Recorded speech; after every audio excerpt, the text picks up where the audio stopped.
Yes, thank you so much for joining. I'm so excited to be here. And yeah, my talk is about making your system more resilient with a principle called chaos engineering. So yeah, super happy to be here. So as you already know, I'm like a senior software engineer at Harness at a company called Harness, and I maintain this project called Litmus Chaos, which is a CNCF incubating project. And I've been working on it since 3.5 years, and recently switched to a maintainer role, and it's been great. Yeah, besides that, I also volunteer at Linux Foundation, which is also kind of associated with CNCF, kind of. And then we also host the Chaos Carnival, which is like a flagship event at our team where we do all things chaos engineering. Cool, so let's get started. So before we jump into what is chaos engineering and how you can actually do it, we also have 2 demos right now. So by the end of this talk, we'll have 1 demo without monitoring and then 1 with monitoring. So we'll see both sides of chaos. Let me just... So, but before we jump into what is chaos engineering, let's talk about downtimes. What actually causes downtimes? If you see on the screen, we have 3 generic categories, but it's not just limited to these categories. We have our application failures, which is nothing but service timeout, too many retries, too many logs, which might end up causing overburdening your application. We have stuff like infrastructure failure, which might be your network loss, your region going down, something like that. And operational failures are very common when you have incident management or capacity or resource issues in your specific setup. So we see these kind of broader categories, but it's just not limited to this. And we tend to oftentimes mitigate this by either root cause analysis or something which is very bare minimum and basic. But generally, once you face this kind of issues, it's not just like the end user experience that gets hampered, but also the reputation of the company. So we definitely want to improve and mitigate the issues that are caused by downtimes.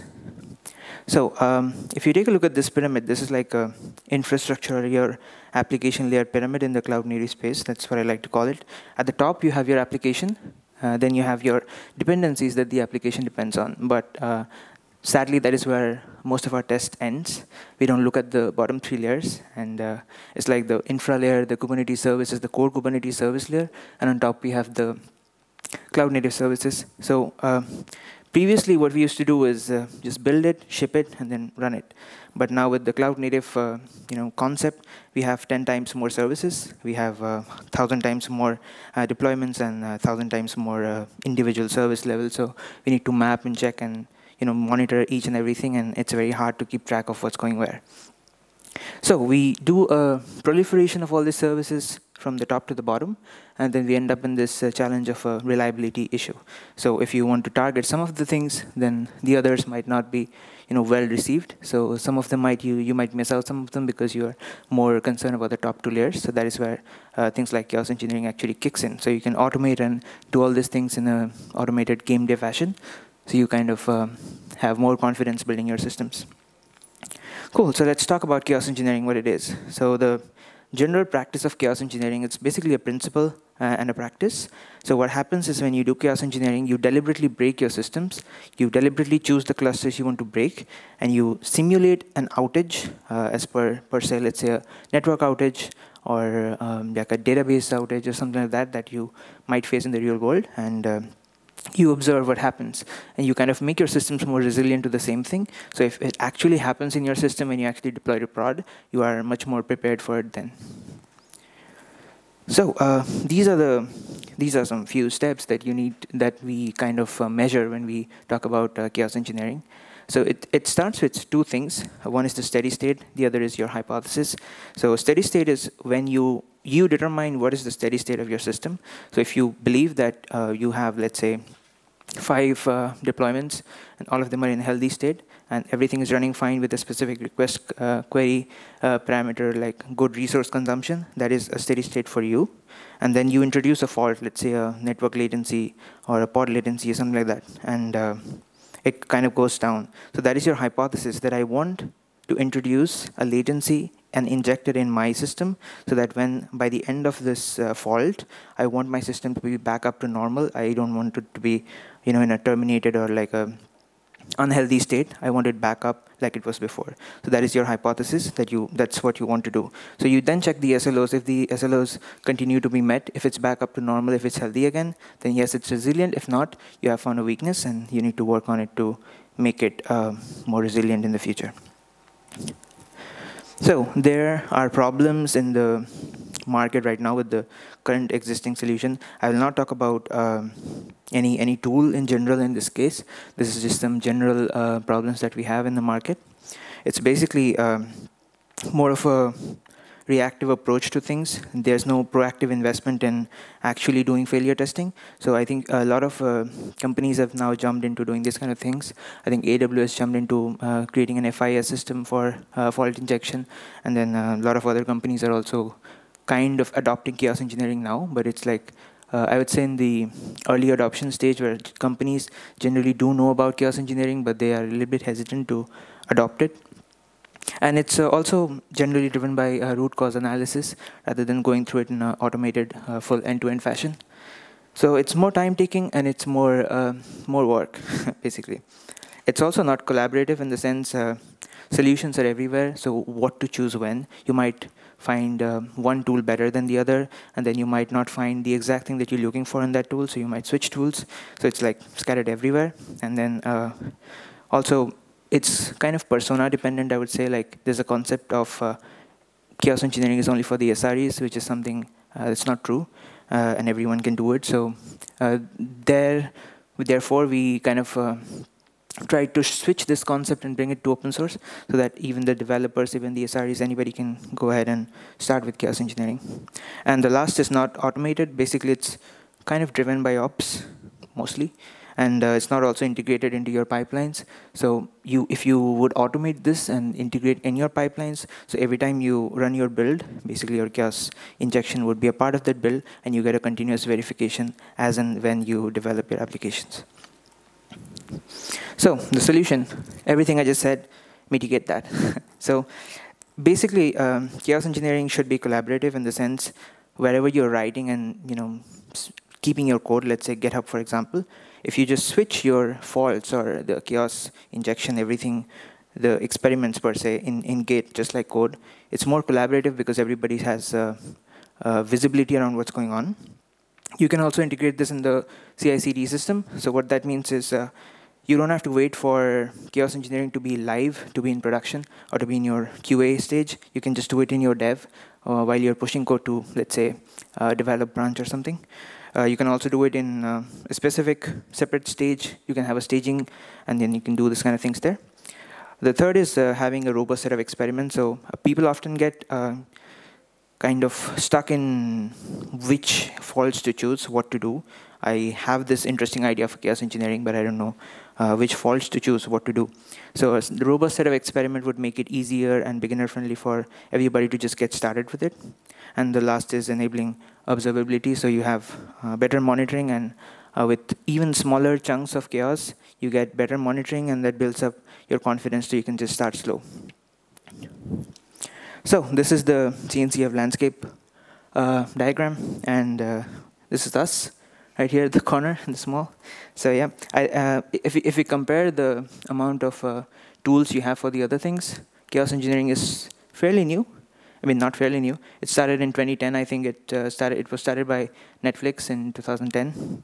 They started with Chaos Monkey, and it was their concept of introducing things like this. And then it kind of picked up more traction, and then we have this tool called Litmus, and it's one of the CNCF incubating projects right now. Have anybody heard of Litmus? Has anybody used it? No? Cool. All right. So this is Litmus. This is the project, open source project. It started in 2017. It came a long way after Netflix and introduced Chaos Monkey, and then it has around 5+ years of experience. I'd say fairly new. It has had 3 rounds of development. So we had a 1.0, 2.0. Now we're moving into 3.0. And I'm one of the maintainers along with a team of 13 other people. And yeah, it's the stats are a bit old. But yeah, I think it's it's developing quite a lot, and we do have a roadmap. We do have a lot of community support, and we would love to, take a lot of input feedbacks, things about service chaos, stuff like that, and like to introduce more of that in the Litmus 3.0, 4.0, and further. So let's take a look at the architecture. So this is a fairly drilled down version of the architecture. You can go to Litmus Chaos.io and check the full-blown thing. But yeah, this is a little bit simpler because we have three things which is important in this entire diagram. One is the chaos engine. So there are three CRs which is very important: the chaos engine CR, the chaos experiment CR, and the chaos result CR. So what it means is chaos experiment CR is the first step, which is nothing but the blueprint or a template of the fault that you want to inject. So let's say you want to inject a pod delete. Let's say you delete a pod, and chaos engine is the CR that actually holds a template of the entire what is supposed to happen, the metadata, stuff like that. Chaos engine is, on the other hand, things like that you can tune down. So things like how long do I want the chaos to be, in what intervals do I want the chaos to actually happen, which selectors or labels do I want to actually target, and things like that. So you can tune your specific fault based on the chaos engine CR. And finally, it spawns a multiple number of jobs by the chaos runner, and then you get all the chaos results. So chaos result is what hosts the probe percent, the verdict of the experiment, whether it ran or not, if it failed, what was the log for it, and stuff like that. So in this diagram, you'd see there's a component called chaos operator, which is kind of like the heart of what we do. It actually checks for policy violations. It checks for if, let's say, you have given an application, you have given a tunable of kind of doing chaos on an application that is not present in your cluster. So the chaos operator is the one that checks for everything, if it's present, if it's not, if it has the correct RBACs or not. So it handles everything. It pulls in data from the chaos experiment and chaos engine. Then it runs the chaos runner. It spawns the chaos runner, which spawns multiple jobs, which gives you the result, and then you have the results. So it's simple. This is like not an extensive list, but just a fairly simpler categorical list of experiments we have. We kind of call it faults now, faults that we have. So pod chaos is like the general category. So these are some lists of pod chaos that you might find. We have node level chaos, network level, stress, cloud service, and then we also have application-specific chaos. In this case, Kafka, Cassandra, OpenEBS, and it continues to grow. So if you want to check the list of the entire faults that are available, you can go to hub.litmuschaos. It's kind of like a central repository with hosting all the different faults. So we will jump into demo now, but before we actually do the chaos injection, I'd like to show two different applications that we'll be breaking today. So this is the one, if you had attended yesterday's talk by Thomas Voss, he mentioned online boutique, so we'll be breaking the boutique. And then the other is a sock shop, which is the one which we'll be using for checking the monitoring, like doing chaos and checking the monitoring. But first we'll be doing the boutique app. So it's nothing fancy, it's just a lot of microservice demo application. We'll be targeting this guy called product catalog, and what we'll be doing is in the entire microservice, just break the product catalog and see how it works. If it's still functional, if it's not, what is wrong with it, when can it come up, stuff like that. And in the second example, we'll be also breaking a thing called catalog. For both of them, we'll be breaking the catalog. So not the catalog DB per se, but the catalog microservice. I think it's there. I think so. I don't think so. It's okay. Catalog, it comes along with the DB, so we won't be breaking the DB, but the catalog service. Cool.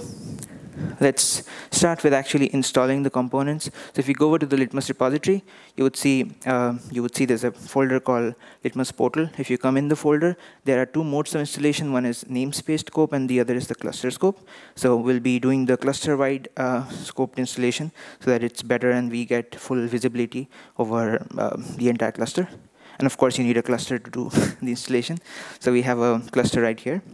We'd be going in the cluster and checking if we have any other namespace apart from the default one, so we don't. That will be applying you simply apply the manifest, and it should create the Litmus namespace for you along with a bunch of other dependencies like the role binding and deployment services, etc. Once you have that, you will see 4 services. They are, I think, authentication service, the GraphQL service, the front end, and the Mongo for database. So we just have these 4 services right as you install the portal, basically. We call it Chaos Center now. So once you install it, we'll see that we have a few services, the same thing, front end, GraphQL, the Mongo, and auth. So we will simply go to the front end and change it to load balances so we get an external IP. Then we can visit the portal with the external IP. Now that we have this, I think we can, yeah. So the default credential is admin and Litmus. So this is also mentioned in the docs. This is something we kind of do, like Grafana, I think. So it's admin Litmus. Once you go in here, this is the Chaos Center. This is where everything is hosted. This is where you would see your Chaos scenarios. This is where you'll see like a self cluster, which is nothing but like a subscriber sitting in your cluster, which helps with the discoverability. And yeah, there are a few more services now, things like the exporter, operator, event tracker, the subscriber, and the controller. So these are some of the dependent services based on Litmus. They help you navigate around the portal. They help you kind of look around what's going on, which application is present, which application I want to target, and stuff like that. So now you saw that it went from pending to active. So that is the indication that you are good to go and you can start your chaos injection. Cool. So let's start with picking the faults. So I earlier mentioned that there was a hub.litmuschaos, which is like a central repository of everything. So with this, you have one predefined experiment, which is the potato head, which I think also presented yesterday. But today, we will be looking at all the individual specific faults. In this case, it's a kubelet service. You can see there's a chaos engine in there. You can see there's an RBAC. There's also a chaos experiment. You can see some helpful documentation link and source code if you want to. But let's say you don't want to select something from here. You can also connect to remote GitHub or create your connect your own private Git repository. That way, if you have, let's say, a private fault per se, you don't have to use our faults. You can create your own faults, and you can give a link to the repository along with the SSH key or the GitHub personal access token, and you can just connect your branch and use that your personal fault and go along with the experiment. So it does not have to be from the hub itself. You can have your own faults and choose however you want to do it. Now let's look at injecting chaos directly into our online boutique app. So for the first scenario, we don't have anything. It's blank. The scenarios are blank. The runs are blank. If it was like a cron, you would have multiple runs in individual scenarios, but it's not. So we'll be scheduling our first scenario. We'll be choosing the self agent, which is the subscriber, the self connector. We'll be doing next. We have 4 different methods of doing chaos. One is by predefined template, which is the potato head. We don't have any clones like a template of a clone scenario. Next, we have the hub. And if you have a YAML, you can just directly drag and drop. So we'll be going to the third step. In this case, we'll be choosing from the hub. We can name it like, let's say, boutique pod delete. And you can, of course, give it a description if you want. And once you do that, you can go next. This is where we basically do all the tunings for our chaos. So we have an option to add a new chaos experiment. And before we do that, OK, so this is the description of the services we have in the demo namespace. You can see there's a product catalog service. This is what we want to break. So we can just go ahead and describe this specific service. We'll see that it has it will check the selectors, the labels that it has. So we can tell our platform that you have to specifically target this particular service. So in this case, we can see it has app equal to product catalog service selector. So we'll be using that selector, which is specific to this microservice. So we'll use that. And whenever we create or add a new fault, we'll be using that selector. So this is the service already deployed, the online boutique store.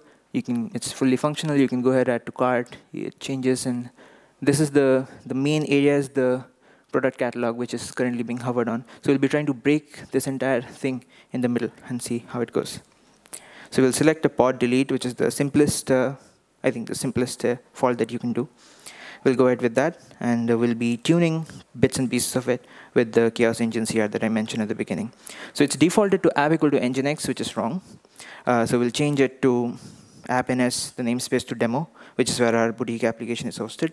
We'll change the app label to app equal to product service catalog, which we saw was the selector. Once we do that, we do next. We can define probes, which are nothing but pluggable checks. You can do HTTP, CMD, Prometheus, and K8s probes if you want to. if you feel like. We are not going to do that here. We can just go ahead. The tunables also look fine. If not, you can go ahead and tune this. Everything's defaulted back to normal, simple, and then we finish. So once we do that, we can see the changes are already reflected. The namespace is demo. The application is also specific to a particular selector. This is an important step where we revert the schedule, which means if you select this option, after the entire chaos execution, we gracefully delete all the services that was created as a part of the chaos. So whatever you started with, you end up with the same thing. You don't have to wait for it to kind of like have zombie processes running. So this is the manifest where we have all the things that we did, kind of did with the UI. If you're an advanced user, you can go ahead and edit the manifest itself. But yeah, that's the entire process. It's simple. We just do a revert schedule. We add what our selectors, and then we go ahead. So this is a step where we select the weightages for our specific experiment. So if you had, let's say, 10 experiments and some of them are more important to you, you can choose more weightages for that and less weightages for the things you don't need. This is where we choose the schedule, the time. So we can either schedule now, we can do a cron run, it depends on you. And finally, we get a summary of everything that you've configured. You can also choose to go back and edit it as well.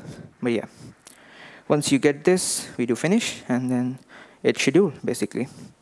So you'll see a scheduled chaos experiment running, and it has one experiment for pod delete. You can see the statistics, view the manifest. You can also terminate it, halt it in the middle. But if we go inside, you will see that it's kind of installing the chaos experiments. So if you had multiple of them, we currently only have pod delete, so it's installing pod delete. Once it installs it locally in your cluster, it will start doing all the termination. So this one, as you can see, the time for product catalog service is 8 minutes, not the one that I highlighted, the one below. It's 8 minutes. So once it terminates this, you will see the UI break, and you will also see the cluster auto-creating itself, the container auto-creating itself. So we should get a runner for pod delete anytime now. Yeah, we do. So we have pod delete multiple jobs, like I mentioned in the architecture diagram. So there's a runner and there's a job. The job is actually making it terminate the specific product catalog service. And you can see the time changed to 10 seconds from 8 minutes. And if I refresh now, it should break. Yeah, it does break. So if I refresh, you get a 500 internal server error. Something went wrong. Of course, you can handle it better. So this is one of the reasons you do chaos engineering, so that you understand what is the problem. And then you could have done like some kind of a offline message queue or something, some kind of a way to handle and store your transactions, so that whenever your network is back, you can easily smoothen it out. And now, since the execution was completed, if we refresh, it comes back to normal. And then since we had the revert chaos thing, you will see a lot of external things were created, like this one, the boutique pod and etc. Right? So since revert chaos was enabled, it cleans everything up, and then you have what you started with. So that was the first demo. The second one, we'll be doing the same thing, but instead we'll be doing it on another application called SockShop. So we'll be selecting the same hub. We'll be doing next. Give it a name, SockShop pod delete, I believe. Yeah. And then we do next. We select the same thing. We do a pod delete, but in this case, we'll do it on catalog instead of product catalog service, which is the selector for this specific case. Of course, it defaults to Nginx, so you can change it. In our case, we have all these services for SockShop. So there's a service called catalog in this SockShop namespace. So we'll be describing that. We'll be using that namespace instead of demo this time. We'll be using SockShop. And the label will change it to app equal to catalog.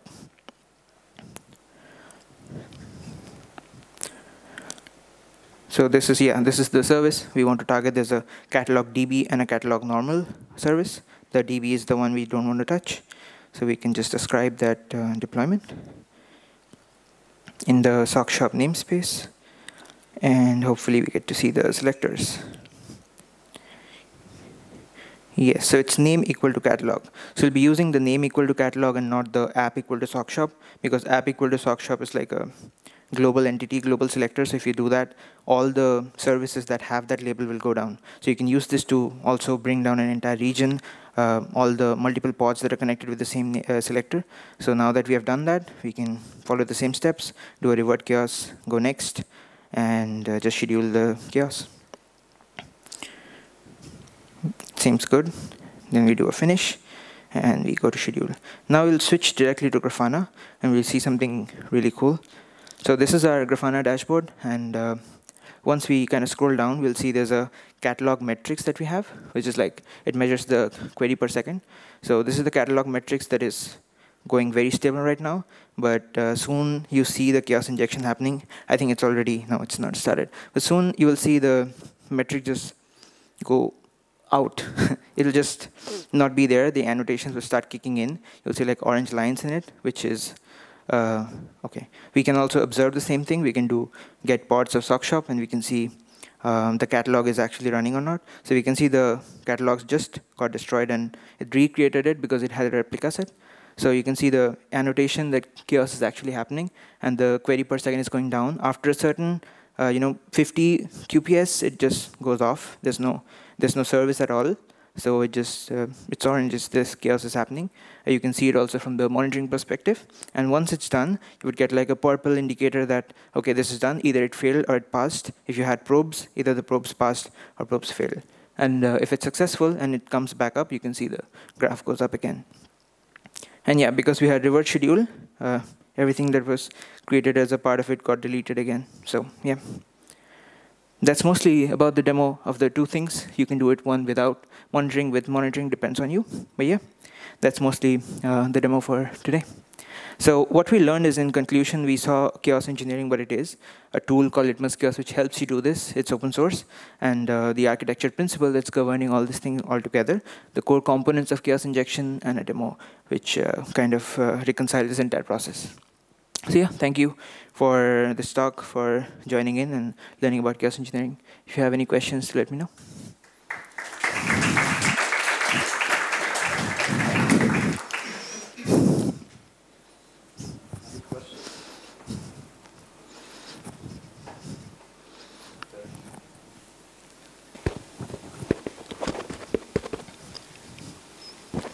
Now it works. Okay. Nice tool. Does it work only, like if I install the Litmus Chaos tool in a, let's say, a stage cluster, does it test against another cluster? Like, or do I have to install in all clusters to use them? No, so you need Litmus installed in one of the clusters. It does not have to be specifically where your application is. You can try installing it in, let's say, a third cluster. And then we have a thing called Litmus CTL, which is like a command line tool for Litmus. So you can use that to kind of connect external agents in wherever your application is deployed. So it has two components to it. So wherever your application is deployed, you can use that CLI tool and just install two more components so it can do the discoverability between them. Yeah.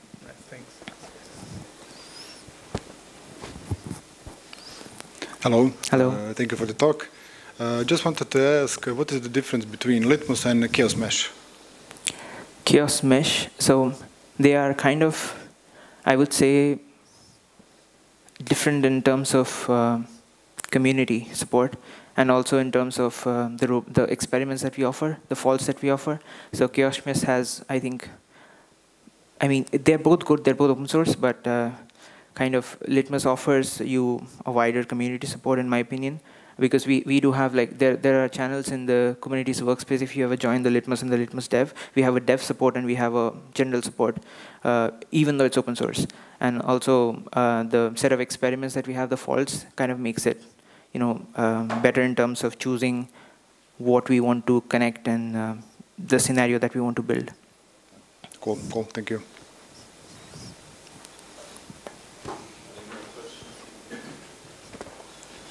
Then thank you again, Sayan. Thank you.